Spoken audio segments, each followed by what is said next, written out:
Hey guys, and welcome back to the Hobby 007 channel. I want to give you an update on our 1/32 scale Lumina, and I want to show you how we made a few things, so stick around.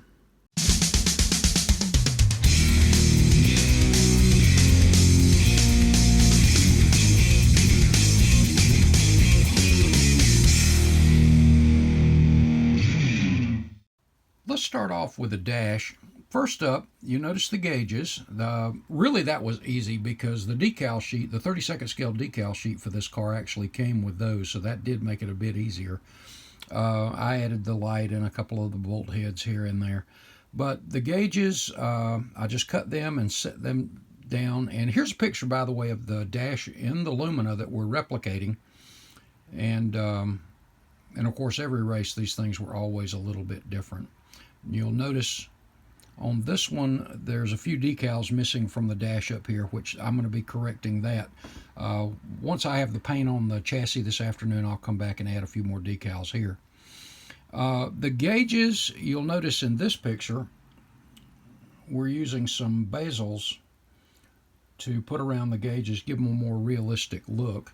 And those came from here. This is one of many of Detail Master's gauge faces. It's got three different, in addition to the hot rod gauges here, you've got the rings, the bezels that go around each of those. There's three different sizes, so we use the two smaller sizes, again, as you see here, and we just added those around. I just laid one corner of it in a little bit of Mod Podge gloss, and then laid that around them, situated them, and let them dry.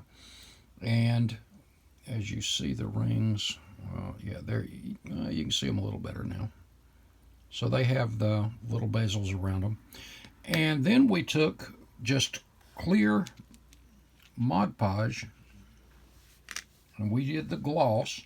Now this particular bottle of Mod Podge, I think Amanda's had it for at least 10 years, and we might be, halfway through it maybe, between the two of us. And but great stuff when you put it on there. And I use a toothpick that I've made blunt on both ends, and then just take the cap, dip a little in it, and when you lay it on it, and when you lay on it, don't freak out because it's solid white. When it dries, it's crystal clear, and you see the gauges, and you see the little glass type look over the top of the gauges. Doesn't take much. Just like I said, take you a little bit, dip it in there, and then just barely touch it, and let it dry. It dries crystal clear. I used to use a variety of things, everything from clear nail polish to, well, I've got one right here, the Testors Clear. The problem with the Testors Clear, it always dries a little yellow. The longer it's on there, it kind of yellows. And the nail polish was okay. It's harder to use for me anyway, and I don't like the smell. But that turned out really, really well. Our ignition boxes, just pieces of styrene, and you see the small wiring there. We're trying to keep all this in scale. The decals on the ignition boxes are MSD. Those are from a 25th scale set of decals, and I just cut most of it away down to the center where you can still see the red MSD. I want to keep it as accurate as we can too. And then the small, like I said, the wiring that's kind of in scale. And if you remember, we had an access bay on the back of the gauges. So here we see the front of the gauges, here we see the back of the gauges. And you see the wires. Well, I don't know, I think it was better that way. And we wanted to keep those in scale. The tack has a little bit larger, as you see the gray, a little bit larger. That's about 11 thousandths, I think. And the rest of these, well, let me tell you this. For the most part, your ignition wires for model cars are between 11 thousandths, and depending on the manufacturer, and 16 thousandths. And this is for the race car. Race car ignitions are heavier duty. They're a little bit bigger. So this is the 16th. But that would have been too big. So to keep it in scale, thank goodness, Detail Master makes detail wire. And the fine detail wire is, as you see here, where'd my pointer go? 75 10,000ths. So this is some tiny stuff. And you've got this in 7 colors. You got the white here, and I'll show you what I use that for in just a sec. The light blue, yellow, dark blue, green, then there's orange, there's red, there's like I said, there's 7 colors, so you got a great variety in some tiny wire, which keeps it in scale. And I use the white to make my zip ties. As you see on the bottom, you see the roll bar that each of the gauges are strapped to. Well, they're strapped down with zip ties. And that's how I make the zip ties, is using the white in the 75 thousandths. So it keeps it in scale. I like using this for zip ties even in 24th, 25th scale. Really good stuff. And it has a realistic look to it there. I was really pleased with the way the dash turned out so far. And like I said, I do have some decals to add up here. And the access bay, I think I'll do it kind of like I did the Superflow car, have it kind of sitting off to a side. And I may have it on the car, may not put it on there at all. But this way you can see the gauges and how they're strapped to that underdash roll bar.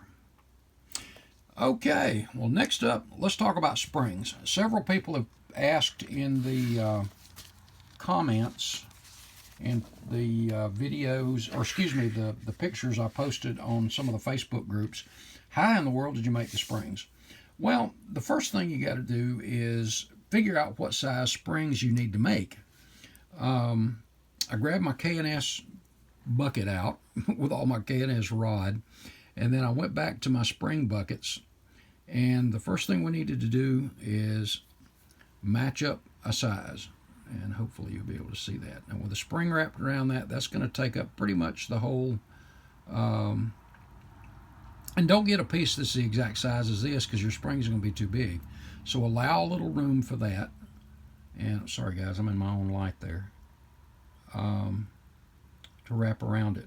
And to use that, I'm using 16 thousandths soft copper wire. And, let me put this back out of the way. Hey, by the way, in addition to this gloss, Mod Podge also makes a flat or a matte finish. And this stuff's really good too. And both of those are water soluble, by the way. Okay, back to the springs. I'm rambling already, guys. What we're going to do is don't complicate it. Don't overcomplicate it. So what we're going to do is we're going to start here, and we're going to just wrap this around, and we're just going to start going. And every now and then I'll take, sorry guys, I'll take one of my tweezers, and then I'll just press them down. You see we've got a spring there, and then I can pull that taut, and once again start again. And I'll make enough for probably 6-7 springs off this one piece of wire, which I don't need that many. And then I'm going to press it together, and you see, and then I'm going to start pulling it apart little by little by little. And we're going to repress these once we cut them. Then I can just take my hobby knife and make some cuts, like right here. And how we'll get those flat was just with the tweezers. So, as you see in this picture, I have the 4 pieces cut, and I put the excess aside. And after I made those 4, there's what I had left over. I could get 2 more springs easily out of that. But this measures out to about 32nd scale. I'll slide that off, and again I can stretch that out. Now once I get my size, here you see a test fit, and many of you saw this on the Facebook pages. And here they are in primer. And here we are in color. Now, if you're wondering what the colors are all about, a lot of teams, depending on the teams, some of them just left them steel, and they put little tick marks down the sides, depending on different color paint strips that would tell them what the spring rates were. Many of the teams just had different color springs for different spring rates. Now, for the sake of the display of this car, I did them in all 4 colors. So you could do them depending on, when it comes to handling on a race car, your springs, your shocks, and your tire pressure are very important. You'll have sometimes, well, most of the time, 4 different air pressures in the tires, as well as sometimes 4 different spring rates, 4 different tensions on the springs. So a team can grab a spring really quick. They're color-coded. That makes things access to and very quick. So you have, in this case, 4 different spring rates. And as you see in the picture here, and I'm getting ahead of myself a little bit, but here's the front two. You see the different spring rates, which is really cool. And for display purposes, this is going to be really sharp. And these have already been test fit up to the chassis, and they're looking really, really good. But that is short and sweet how easy it is to make the springs. And I'm grabbing stuff here, guys. Sorry for me, the silence there for a second. All right, let's look at this rear suspension. We've got our spring buckets, we've got our springs, everything's ready to go. And the molded in, normally this rear end pump, for example, is a separate piece. Molded in, I started to cut it off and make another one, and I thought, you know what, this is going to be tucked up in there so far, nobody's going to see that. But what I did was I took my punch and I made kind of like the pulleys. And by the way, what I made the spring buckets as well as these out of are my punch, which I think I put up here. I did. Let me get it out real quick and I'll show that to you. This you can get on micromark.com and just put in micromark punch set. And if you want to know the number, it is 83513. And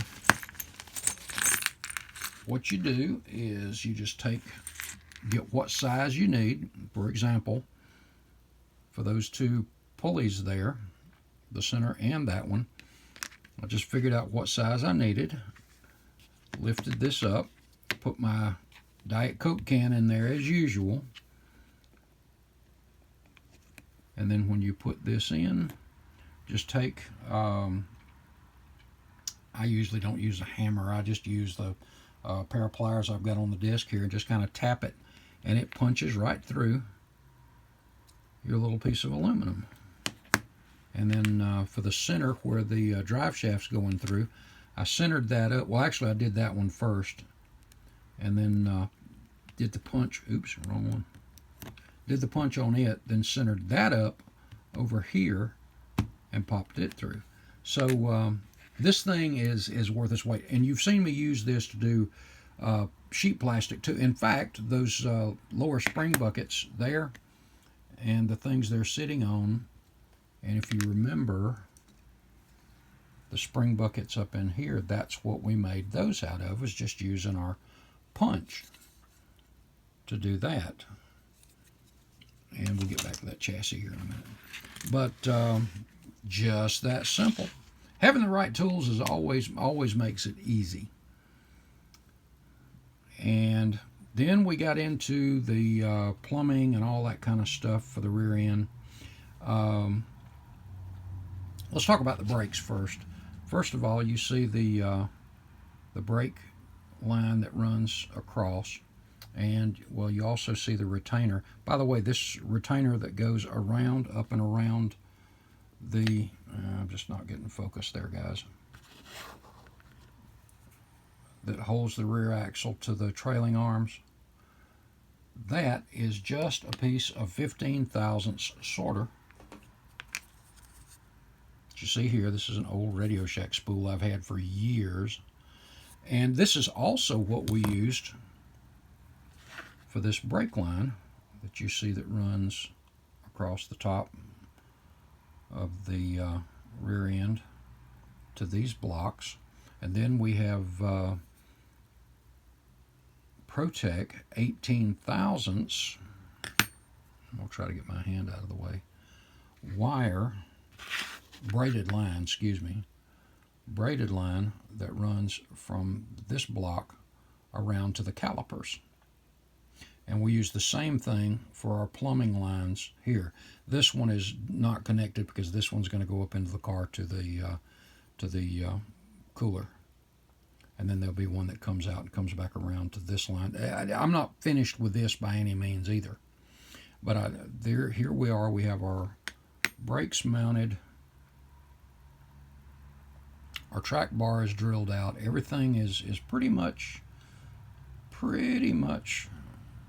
ready to go in the car.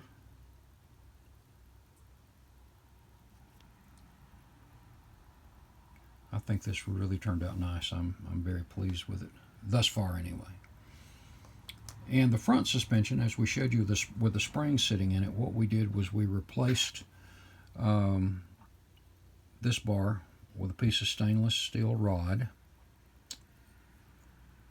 And we've got everything painted up, our chassis color and then our A-arms and the semi-gloss. We've got our brakes mounted, everything mounted up. And as you see here, hold on guys, got to touch the phone there a minute. Saying I'm running out of juice, but I know better. Okay, and then our fittings, and then our brake line, and this will run around to the chassis on both sides. So that of course is not connected as yet. And again, this is Protec 18 thousandths braided line. I don't think you can see that very easily there, but looking good. Looking good. On the chassis, like I said, I'll be doing a final prime and paint on this. I can't wait till you see the body. I'm gonna throw a little twist in that too. But you see what we've added since you saw it last. We've got all of this framework under here built and added. I've got to add another little piece out here that goes to the front of the body. Some tubes up here, and you see the spring bucket. And we've added the 0090 bolt head, or excuse me, nut here on both sides. That's where your jack screws will, sorry guys, jack screws will be, that control the up and down on the spring buckets, the wedge, so to speak. And then there's your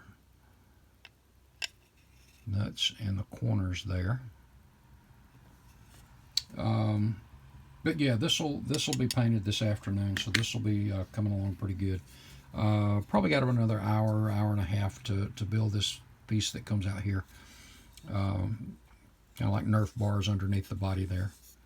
But looking good, looking good. And we've got a lot of this smoothed out and cleaned up. The snap together stuff that was there where the seat snaps in, all of that. But coming along really, really nice, guys. I'm going to get this thing, once I get this thing up in primer and, or excuse me, the color coat, by this evening, I'm going to switch back over to the Corvette for a little bit. There's a few things. It's coming along really well.